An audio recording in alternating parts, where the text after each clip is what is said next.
Alright, so you're probably looking at the title of this video and saying, really? We're throwing on racism again?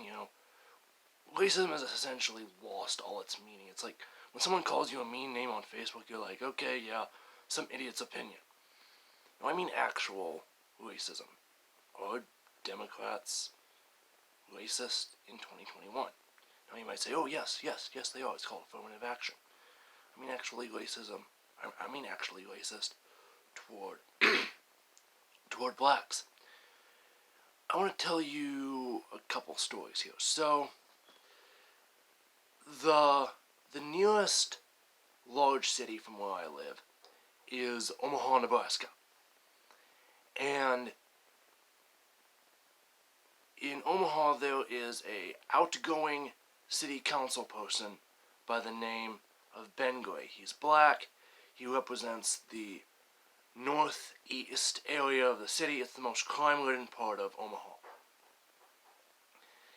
And back in 2014, his granddaughter, at the age of 7, was shot fatally. It was during the summer. She got up one Saturday morning, back in 2014, as I've said, and she was sitting at her kitchen table eating breakfast when a stray bullet from a shooting flew through her house, striking her in the back of the head, killing her. She was 7 years old, eating her breakfast, not doing anything wrong. And she got shot in the head. Contrast that with, a person like Jacob Blake, who has, the media has tried to keep his criminal record kind of under wraps because they don't want to show what kind of a scumbag he actually is. He's at least been accused of rape by his ex-girlfriend, Quenisha Brooks, multiple times. And I don't know if he's ever been convicted. Like I said, the media doesn't really talk about that. Yet we hold people like him, like George Floyd, who, according to Gab News, was a low-budget porn star, along with a drug user.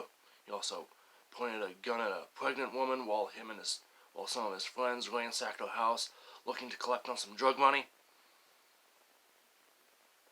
You have Rashad Brooks, who was apparently so eager to get home to his 5-year-old daughter's birthday party that he was passed out in a Wendy's drive-thru high on something.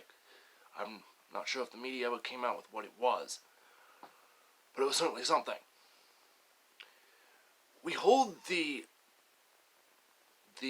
terrible black men like George Floyd, like Rashad Brooks, like Jacob Blake, and yet no one, I sadly don't even remember the name of Ben Gray's granddaughter. There was a prayer walk for her, and it got some local news coverage, but unless you lived in the Omaha viewing area, you never knew that she lived or that she died. Jacob Blake gets a video call from presidential candidate Joe Biden. Did Ben Gray or his family get a video call, regular phone call, text message, email, letter, anything from then President Barack Obama? Not that I know of. Now I want to tell you another story about a past president of ours, LBJ, Lyndon Baines Johnson.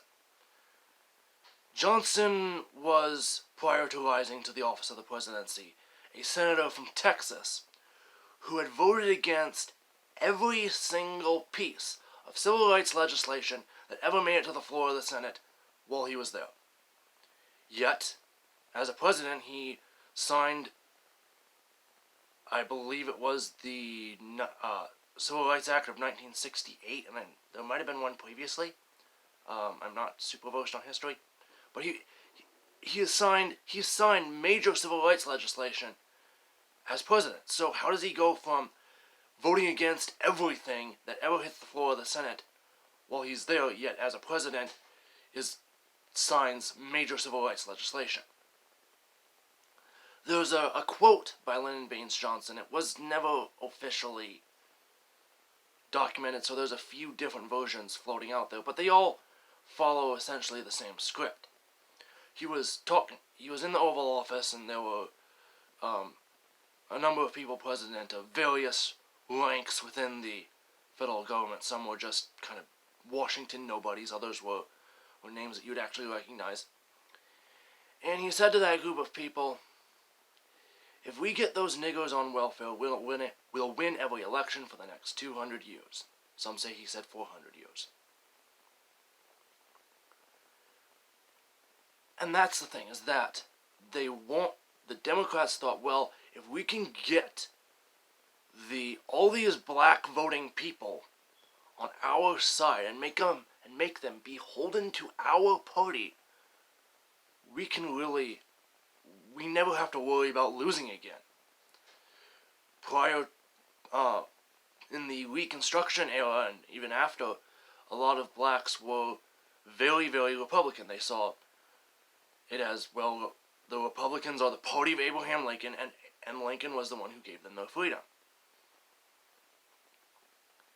And welfare has been probably one of the worst things that have ever happened to black people and lower income individuals in general. One of the rules of welfare is that you would actually get less money if an individual in your household had a job. So, lower income black individuals, black families, you'd actually get more money if no one in your house had a job, and this promoted the baby mama mentality that is prominent in black culture today, where they almost act like, where some men, both black and white, will act like dogs, just kind of bumming through the area looking for someone to have a good time with and then move on to the next thing. And this promotes this is what promotes the 70 to 75% fatherless rate in the black community, in black families.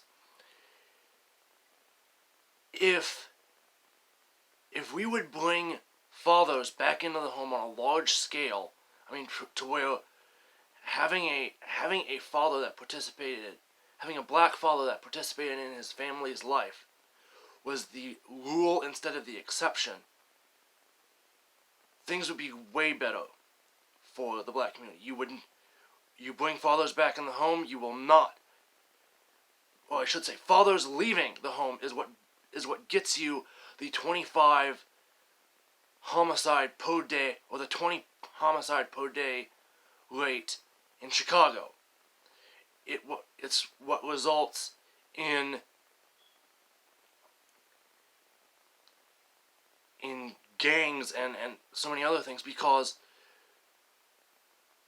and we see this in cultures in Africa and Asia where the father, particularly with his sons, is the person who teaches them how to be a man, and for his daughters teaches them what a man should be.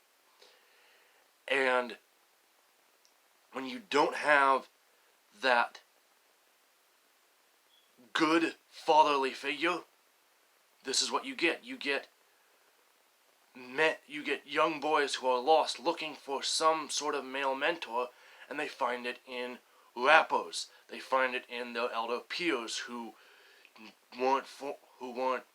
didn't have good fathers either. So it's the blind leading the blind. That's how you end up with people like Adam Toledo in Ohio, who's out at 3 a.m. hanging around with a 21-year-old fellow gang member, shooting guns at, as I may have said, 3 a.m. This is how you end up with your 20 homicide per day rate in Chicago. And so, as black boys, young black boys, look for male mentors, what do they see on television? who's getting honored on television? It's people like George Floyd, like Rayshard Brooks, like Jacob Blake, people who are, as I've said, drug users, drug dealers, porn stars. You know, people with mile-long rap sheets, and this is what they emulate because this is what they know. You want to be anti-racist? Promote black families. Promote the nuclear family amongst in the black community. You want to lower the homicide rate? Criticize the fatherless rate in the black community, the 70 to 75% fatherless rate. If we can bring black men back into the home and teach them that they should raise their families and participate in their children's lives, they will better our community and they will better their own lives.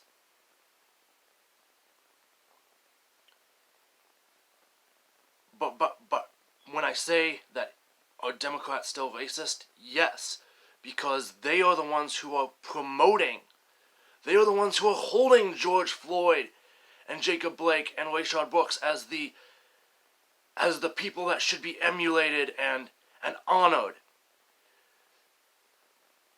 They honor the drug dealer and the rapist, but the 7-year-old who got shot while eating her breakfast in 2014, she doesn't matter because she's just a local crime story. What you need to pay attention is to the criminal who got shot while resisting arrest.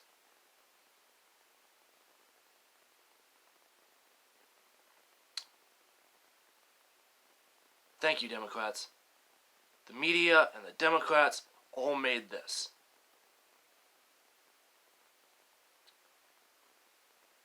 And I don't know what it will take to repair it or if it even can be repaired. I think it can be. It's going to take a long, long, long, long time. Thank you for watching. I will have another video coming out later today. Subscribe, comment. Thank you all for watching. Goodbye.